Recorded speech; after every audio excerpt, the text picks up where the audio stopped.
Gimana jadinya kalau cewek yang kamu suka, ternyata cuma pengen manfaatin kamu buat balas dendam sama mantannya? Pastinya shock, marah, dan kecewa banget kan? Itulah yang dialami oleh Xian saat dia mengetahui kalau Suyi, cewek yang dia suka, ternyata nggak beneran naksir sama dia, dan cuma pengen manfaatin dia buat balas dendam sama mantannya. Xian kecewa banget sampai-sampai ia ogah menemui Suyi lagi, dan memilih buat batalin kencan mereka. Padahal Suyi udah nungguin dia berjam-jam di bawah derasnya hujan. Saat mendapat telepon dari Xian, Suyi pun menyadari kalau Xian sudah mengetahui semuanya, dan cuma bisa meminta maaf, tanpa berusaha menjelaskan situasinya. Suyi menyadari kalau semua itu memang kesalahannya, karena sejak awal, ia memang berniat memanfaatkan Xian. Namun, seiring berjalannya waktu, saat hubungan mereka semakin dekat, Suyi menyadari perasaannya untuk Xian. Suyi tak memungkiri kalau ia mulai jatuh cinta pada Xian yang begitu baik dan perhatian padanya, dan berniat membatalkan rencana balas dendamnya. Suyi ingin memulai kembali dari awal, berniat menjalin hubungan asmara yang jujur dan tulus dengan Xian. Tapi harapan itu seketika menjadi sirna karena kesalahannya sendiri. Kini, Suyi hanya bisa menyesali semuanya karena ia telah kehilangan kesempatan untuk memperbaiki kesalahannya pada Xian. Mengetahui kalau putrinya sedang dilanda kesedihan, ibunya Suyi lantas menenangkan Suyi sambil memberikan sedikit nasihat. Suyi bilang kalau dia telah melakukan kesalahan besar dan gak memiliki kesempatan untuk memperbaikinya. Tapi ibunya berkata, kalau kesempatan itu pasti akan datang,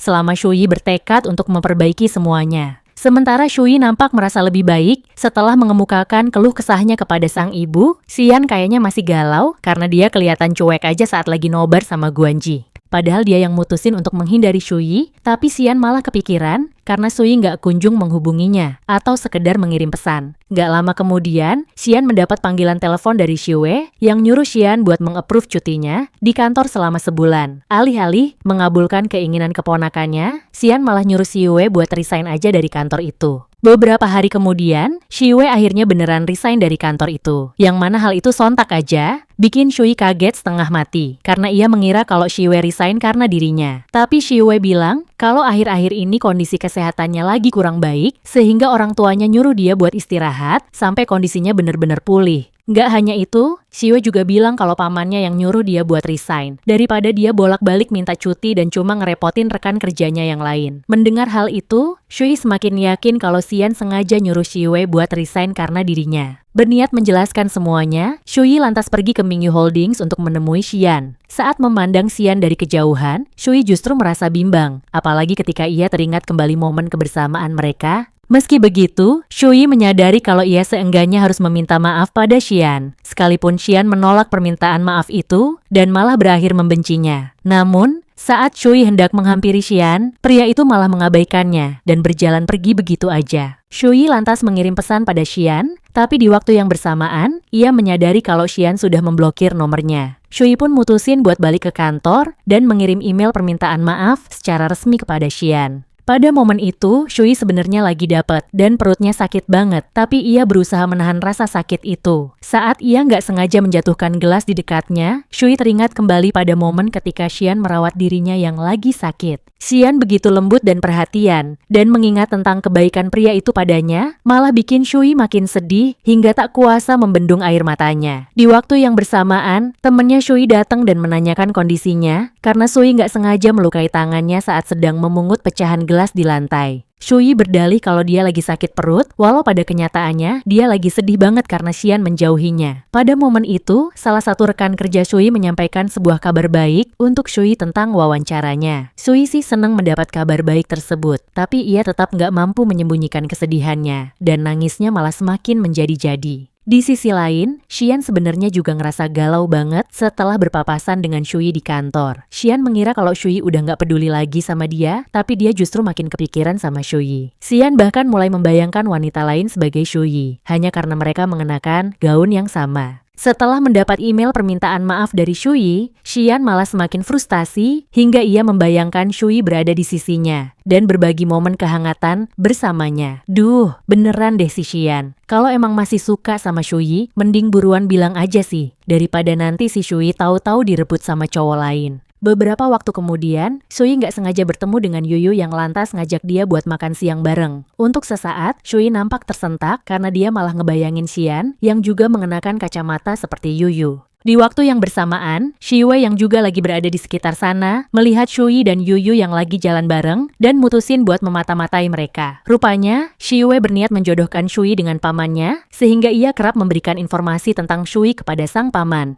Shiwei pun menghampiri Shui dan Yuyu, seraya berdalih kalau dia lagi kebetulan lewat aja dan pengen menyapa Shui. Tanpa merasa curiga, Shui lantas ngajak Shiwei buat makan siang bareng mereka. Dan Shiwei pun langsung setuju. Setelah mengirim pesan pada pamannya, Shiwei diam-diam mengamati Yuyu yang emang kelihatan ganteng, meski penampilannya biasa aja. Shiwei tadinya nggak begitu mempedulikan Yuyu, tapi penilaiannya tentang Yuyu seketika berubah saat Yuyu bersikap lembut dan perhatian padanya. Karena sang paman gak kunjung membalas pesannya, Shiwei lantas mengirim pesan lagi pada Xian, seraya bilang kalau Shui lagi jalan bareng sama seorang cowok yang jauh lebih lembut dan perhatian daripada Xian. Mengetahui hal itu, Xian malah semakin frustasi, apalagi saat Shiwei mengirim foto Shui dan Yuyu yang kelihatan akrab banget. Alih-alih nyamperin Shui, Xian malah pergi ke rumah Shui dan nungguin dia pulang. Pas lagi nunggu di mobil, Xian melihat Shui turun dari mobil Yuyu, lalu berpamitan sambil tersenyum pada pria itu. Xian tadinya ingin menghampiri Shui, tapi ia segera mengurungkan niatnya sambil overthinking tentang perasaan Shui padanya. Di sisi lain, Shui sepertinya menyadari kehadiran Xian, karena ia tiba-tiba menoleh ke arah mobil Xian. Namun, Shui berusaha meyakinkan dirinya sendiri kalau mobil itu bukanlah mobilnya Xian, karena ia berpikir kalau Xian gak mungkin datang lagi ke rumahnya setelah semua yang terjadi. Shui sontak aja ngerasa sedih banget saat memikirkan kembali tentang Xian yang kerap datang ke rumahnya untuk sekedar mampir menanyakan keadaannya. Pada hari-hari berikutnya, Xian terus mengawasi Shui dari kejauhan, hanya untuk memastikan kalau Shui baik-baik saja. Meski ia sangat kecewa pada Shui, tapi Xian sepertinya masih mengkhawatirkan Shui, berharap Shui baik-baik saja. Suatu hari, Shiwei yang kayaknya naksir sama Yuyu, lantas menelepon Shui untuk menanyakan tentang Yuyu. Shiwei secara terang-terangan bilang kalau dia pengen PDKT sama Yuyu dan meminta Shui membuatkan janji ketemuan sama Yuyu. Shui sih pengen aja bantuin Shiwei, tapi kondisi fisiknya lagi kurang fit. Bahkan ia sampai harus pergi ke rumah sakit untuk berobat. Sementara itu, Xian yang lagi nungguin Shui di rumahnya, mendapat panggilan telepon dari Shiwei yang mengabarkan tentang kondisi Shui. Mengetahui kalau Shui lagi sakit, Xian sontak aja kaget dan bergegas pergi ke rumah sakit. Setibanya di rumah sakit, Xian berusaha mencari keberadaan Shui di instalasi gawat darurat dan menemukan Shui yang lagi duduk dengan infus di tangannya. Xian langsung memeriksa kondisi Shui yang nampak begitu lemah tak berdaya. Shui ternyata mengalami demam akibat flu, ditambah stres dan kelelahan ekstrim yang ia rasakan secara fisik dan juga emosional. Meski ia menjalani hari-harinya seperti biasa, tapi Shui aslinya stres banget mikirin Xian. Apalagi ia terus menyalahkan dirinya sendiri karena udah bikin Xian kecewa padanya. Shui akhirnya tumbang juga dan bergegas pergi ke rumah sakit, tapi seluruh kamar perawatan udah penuh, sehingga ia harus menunggu di lorong rumah sakit dengan infus di tangannya. Pada momen itu, Shui melihat Xian yang berjalan menghampirinya dan mengira kalau semua itu hanya halusinasinya akibat demam tinggi. Namun, saat Xian memegang tangannya, Shui berusaha meyakinkan dirinya sendiri kalau kehadiran Xian di sisinya benar-benar nyata. Menyadari kalau Xian memang datang untuknya, Shui pun langsung memeluk Xian dengan erat, seraya meminta maaf atas semua kesalahannya. Ketika Shui mengakui kesalahannya dan meminta dirinya untuk tetap tinggal di sisinya, Xian akhirnya menyerah dan memutuskan untuk menerima Shui kembali ke sisinya. Xian kemudian menemani Shui berobat dan tetap berada di sisi Shui saat ia merasa ketakutan pas lagi disuntik. Xian bahkan memesan kamar perawatan VIP untuk Shui agar ia bisa beristirahat dengan nyaman dan memanggil tim dokter khusus untuk memeriksa kondisi Shui.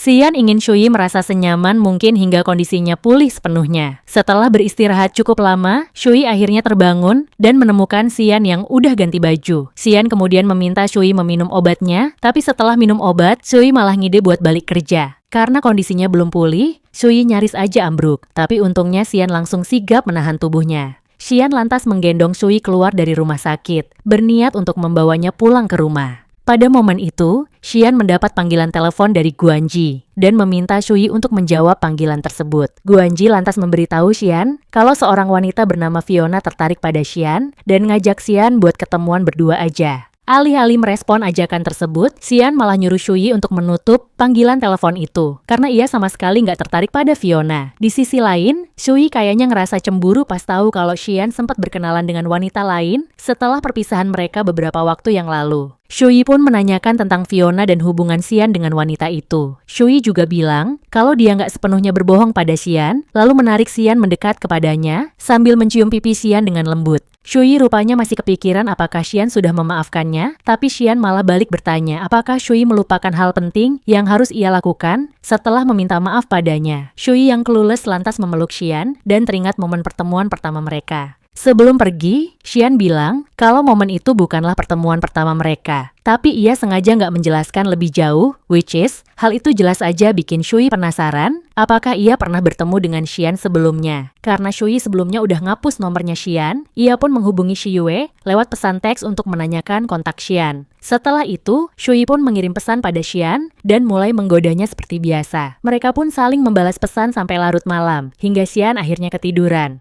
Keesokan harinya, Xingzhou datang ke kantor Xian buat presentasi, tapi dia kelihatan nervous banget karena Xian memandangnya dengan tatapan tajam dan dingin. Rupanya, Xian teringat momen saat ia pertama kali melihat Xingzhou yang lagi bantuin seorang wanita. Xingzhou kelihatan ramah banget sama wanita itu, padahal kala itu statusnya adalah kekasih Shui. Xian sih tadinya nggak peduli, tapi dia jadi penasaran saat mengetahui kalau Xingzhou adalah pacarnya Shui. Sebelumnya, Xian ternyata pernah berpapasan dengan Shui, dan langsung terkesan pada Shui saat Shui ditunjuk sebagai salah satu pembicara di sebuah konferensi bisnis yang cukup bergengsi. Xian langsung aja terkesan dengan kecantikan dan kecerdasan Shui, dan berpikir kalau Xingzhou sama sekali nggak pantas menjadi kekasih Shui, apalagi dengan sifat Xingzhou yang doyan tebar pesona. Di tengah meeting, Xian tiba-tiba mendapat panggilan telepon dari Shui dan memilih untuk mengakhiri meeting saat itu juga tanpa peduli sedikit pun pada Xingzhou yang terus memohon padanya. Gak lama kemudian, Shui mendatangi Xian di kantornya dan malah ngangde buat godain Xian yang lagi kerja. Xian sih seneng-seneng aja, tapi ia udah janji sama Shui untuk berkencan hari itu. Xian lantas ngajak Shui ke bioskop di mana mereka nggak sengaja bertemu dengan Fiona, yang langsung ngajak Xian buat kenalan. Melihat hal itu, Shui buru-buru menarik Fiona menjauh dari Xian.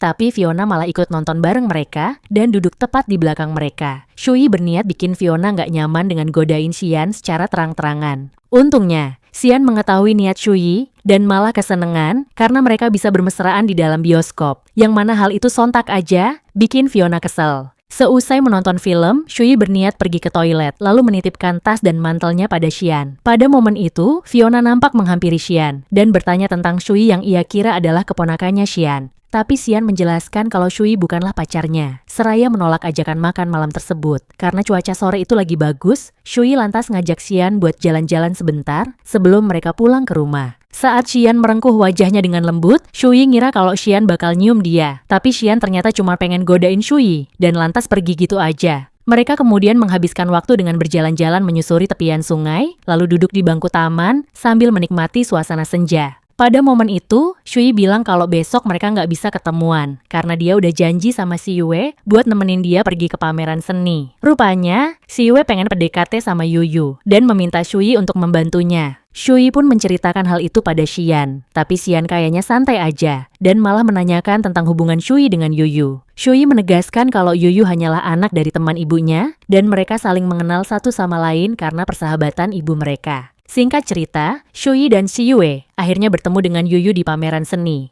Shui lantas mengenalkan Shiyue pada Yuyu, dan untungnya, Yuyu masih ingat sama Shiyue karena mereka pernah makan siang bareng. Setelah itu, Shui membiarkan Shiyue menghabiskan waktu berdua aja sama Yuyu, sambil sesekali memperhatikan mereka dari kejauhan. Shiyue kayaknya udah naksir banget sama Yuyu, dan berniat mengungkapkan perasaannya pada cowok itu. Tapi Shui menasihati Shiyue dengan bilang kalau Shiyue belum terlalu mengenal Yuyu, seraya memberitahu latar belakang keluarga Yuyu. Meski keluarga Yuyu nggak setajir keluarganya, tapi Shiyue nampak shock saat mengetahui kalau ibunya Yuyu ternyata adalah seorang direktur galeri seni yang sangat terkenal di kota itu. Nggak lama kemudian, Xian tiba di sana, dan Shiyue langsung ngenalin Xian sebagai pacarnya Shuyi, alih-alih mengungkapkan kalau Xian adalah pamannya. Xian sama sekali nggak keberatan dikenalin sebagai pacarnya Shuyi, apalagi dia terang-terangan merangkul Shuyi di depan Yuyu, seolah ingin menegaskan kepada Yuyu kalau Shuyi adalah miliknya. Xian lantas nganterin Shui pulang, tapi di tengah perjalanan, Shui malah godain Xian karena Xian merangkulnya di depan Yuyu. Xian pun terang-terangan mengatakan kalau ia merasa cemburu karena semua laki-laki di dunia tertarik pada Shui. Kamu nggak salah sih, Xian. Shui emang cantik jelita, makanya banyak cowok yang tertarik sama Shui. Tapi Shui kan bukan pacar kamu. Meski belum resmi jadian, tapi Xian kayaknya udah nganggep Shui sebagai kekasihnya, apalagi Shui juga sebisa mungkin berusaha untuk nggak bikin Xian marah atau cemburu. Shui lantas menegaskan kalau ia sama sekali nggak memiliki hubungan apapun dengan Yuyu, selain pertemanan biasa. Xian sih sebenarnya udah percaya sama Shui, tapi dia emang pengen godain Shui aja. Di sisi lain, Yuyu berinisiatif mengantarkan Si Yue pulang. Tapi Si Yue seketika menjadi canggung, karena mereka cuma berduaan di dalam mobil. Yuyu sih bersikap biasa aja, dan sebisa mungkin berusaha membuat Si Yue nyaman selama perjalanan mereka. Setibanya di rumah, Si Yue tadinya berniat untuk langsung masuk, tapi ia malah kembali menghampiri Yuyu, dan secara belak-belakan bertanya apakah Yuyu punya pacar. Saat Yuyu bilang kalau dia lagi jomblo, Si Yue malah semakin berani mendekatinya seraya menawarkan diri untuk main ke rumah Yuyu. Mendengar hal itu, Yuyu jelas aja kaget. Tapi ia masih mencoba bersikap sopan dengan menolak tawaran tersebut. Seraya bilang kalau rumahnya adalah area terlarang bagi siapapun. Saat Si Yue menceritakan semuanya pada Sui segera aja menyadari kalau Yuyu nggak tertarik pada Si Yue. Karena ia langsung menolak tawaran Si Yue, bahkan langsung menegaskan batasan jelas di antara mereka. Beberapa hari kemudian, Shui melakukan perjalanan bisnis ke Amerika dengan ditemani oleh salah satu sekretaris Xian yang memang pernah tinggal lama di Amerika. Selama perjalanan itu, Shui terus mengirimkan kabar pada Xian, mengirim pesan penuh cinta, bahkan melakukan panggilan video setiap hari, layaknya sepasang kekasih yang lagi kasmaran. Xian sih seneng-seneng aja, karena dia juga udah kangen banget sama Shui. Setelah Xian mengakhiri panggilan video dari Shui, secara mengejutkan, Lele tiba-tiba muncul di hadapannya. Xian tadinya pengen langsung masuk ke mobil,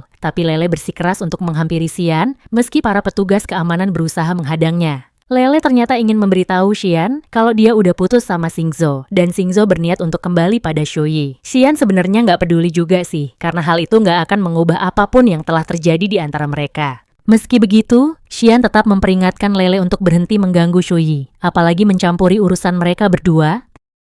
Gak lama kemudian, Shui akhirnya pulang, tapi Xian ada meeting mendadak sehingga ia mengutus supir pribadinya untuk menjemput Shui. Gak hanya itu, Xian juga menugaskan si supir untuk mengawasi gedung apartemen Shui. Di tengah meeting, Xian tiba-tiba mendapat pesan dari si supir yang memberitahu kalau Xingzhou memasuki gedung apartemen tersebut. Mengetahui kalau Xingzhou berniat menemui Shui, Xian pun bergegas pergi menuju ke rumah Shui. Sementara itu, Shui yang lagi nyantai di rumahnya, dikejutkan dengan kemunculan Xingzhou yang ngajakin dia buat balikan. Shui jelas aja ogah dan langsung ngusir Xingzhou dari rumahnya. Tapi Xingzhou tiba-tiba memeluknya, sehingga Shui langsung menamparnya seraya mengancam akan melaporkan Xingzhou ke polisi. Xingzhou sontak aja menjadi kesal dan berusaha menerobos masuk ke rumah Shui. Saat Shui mulai kewalahan menahan Xingzhou, secara nggak terduga, Xian muncul di belakang Xingzhou dan langsung menghajar Xingzhou saat itu juga. Sebelum Xingzhou menyadari siapakah pria yang telah menghajarnya habis-habisan, Xian buru-buru masuk ke apartemen Shui dan mengunci pintu, mengabaikan Shui yang bertanya-tanya kenapa Xian datang ke rumahnya. Alih-alih menjawab pertanyaan Shui, Xian malah mendesak Shui ke pintu, lalu mencium Shui dengan penuh perhatian. Seiring berjalannya waktu, momen kedekatan mereka pun semakin intens, seolah-olah Xian ingin menunjukkan kepada Xingzhou yang berada di balik pintu kalau Shui telah menjadi miliknya. Widih, langsung nyosor aja nih Bang Xian. Mana nggak segan-segan ngajakin Shui nganu di depan pintu, biar kedengeran sama si mantan yang mau kondo. Penasaran dengan apa yang dilakuin Shui dan Xian di dalam sana? Like and subscribe kalau kamu pengen tahu kelanjutannya.